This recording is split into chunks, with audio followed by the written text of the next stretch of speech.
Alright,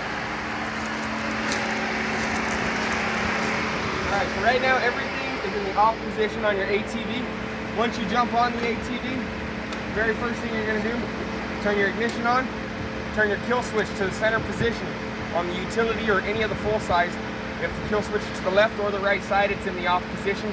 So like I said, you want to make sure that's in the center position. At this point, this is my start button right here. As you see, obviously nothing's happening at this time. Once I either pull the front or push the rear brake, the ATV is going to go ahead and fire up. If I look at my indicator lights over here, I can see my green indicator lights on, indicating that I'm in the neutral position right now. So if I press the accelerator, I'm not going to move. Now if I reach over here on my right hand side, I can push the shifter forward, as I just did here. I see I have no indicator light illuminated right now, which tells me I'm in the forward position. So as I begin to accelerate, the clutch will engage. I pull it back one time for neutral, the indicator shows neutral. Pull it back again for reverse. The indicator here shows I'm in reverse. If I hit the accelerator, I'll go backwards. Up here, this is my front brake that I'm operating. Normally for any stopping purposes, you should always be using your rear brake.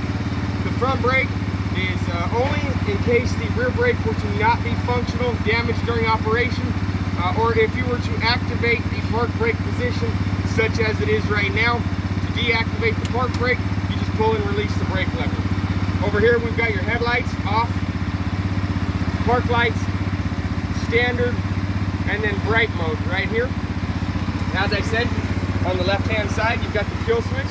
If you turn that to the left or to the right, it will shut the ATV off.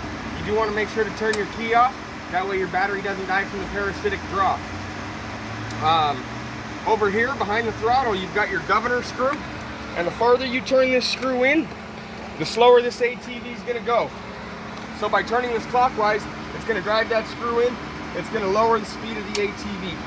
Now, right now it's pretty much set to wide open throttle for an adult, but if you had somebody that was learning, you would go ahead and turn that down. That way it was set at a speed you were comfortable with them riding it at. Your front brakes can be adjusted, both right here and here, as well as over here and here, just by turning the adjusters counterclockwise and locking in this lock nut. It's going to increase the pressure and the tension on the front brakes, causing them to react faster and be stiffer. If you have children riding it, you want to make sure that you don't adjust those so tight that they cannot operate the ATV. You want to come on over to this side. After our first after we've gone through everything up here, we're going to take it for our first 3 20-minute rides. We're going to take it for a 20-minute ride, we're going to let it cool down for 20 minutes.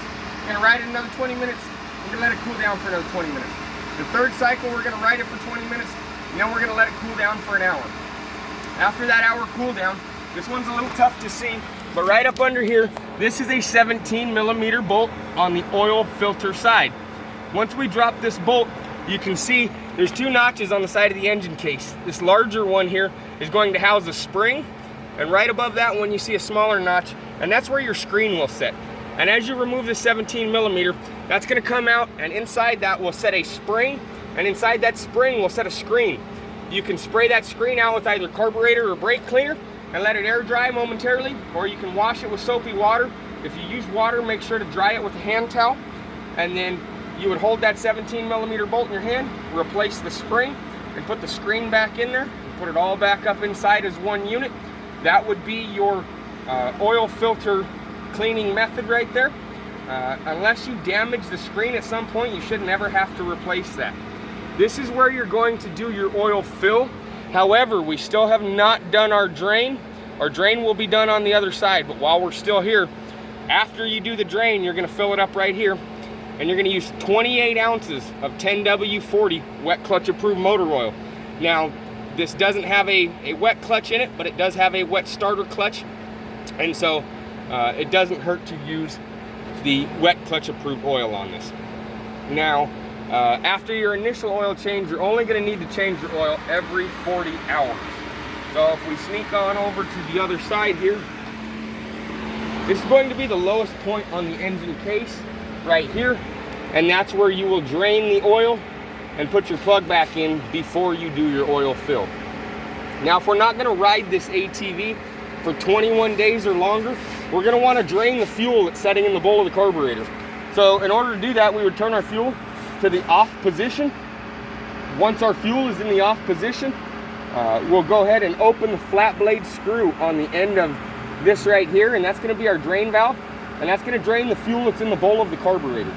Now, as long as it's been less than 60 days, you can go ahead and turn the fuel to the on position and just fire the ATV up. But if it's been more than 60 days before you start it, once again, go ahead and open this valve right here and let it drain the entire fuel tank, and then fill it up with some fresh 91 before starting it. Over time, the fuel will break down and turn into an ethanol-based gel. These gy6s can easily see up to 100 miles to the gallon, so we always run a 91 octane in it to keep it from breaking down and turning it into that ethanol-based gel. It's got an electric choke over here on the side of the carb, so you should never have to do any choking on your own. It should always take care of that for you. This is the only unit that is going to come with a backup kickstarter, which is nice to have. So if your battery ever died or went bad, you just slip this out, kick the lever forward,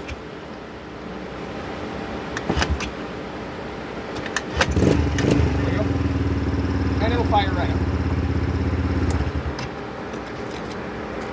Now back here, after you've ridden it for a couple hours, you're going to want to check your chain tension. You've got a spring-loaded tensioner down here that's going to assist you in tensioning it. Right now that chain's extremely tight, but it's brand new. It is going to stretch over time. So after the first couple hours, you're going to want to check on that chain tension. If you do need to add or remove some tension, you would break loose these top two bearing carrier bolts, as well as these lower two bearing carrier bolts on the tensioners themselves.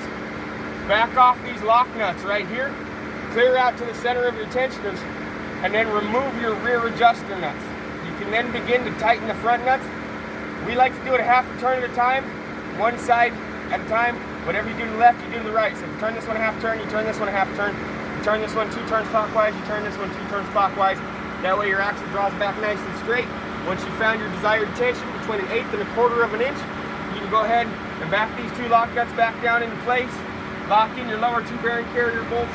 Lock in your upper two bearing carrier bolts. Replace your rear lock nuts right there. And that's your rear end tension. Last, you got your battery right over here.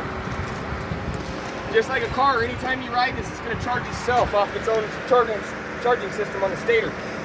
You've got your inline fuse block right here. It's a standard round 5 amp automotive fuse. It did come with 2 spares. Should you experience any electrical trouble, that's the first thing you check on. Other than that, you got your battery terminals up here. Red is positive, black is negative. If you're not going to ride this again for 21 days or longer, you would go ahead and place this on the maintainer 4 to 24 hours. After that time, go ahead and remove the maintainer. If you're not going to ride it for 60 days or longer, go ahead and remove the negative battery terminal and let it set. Once you're ready to ride it, before you decide to fire it up, go ahead and put it on the maintainer again 4 to 24 hours. Charge that battery up. At that point, as long as you got some fresh fuel, she should fire right back up for you. And that's it. You're going to have an owner's manual. It'll have all your fluid specs, maintenance, service, all your intervals, everything else you'll need to know.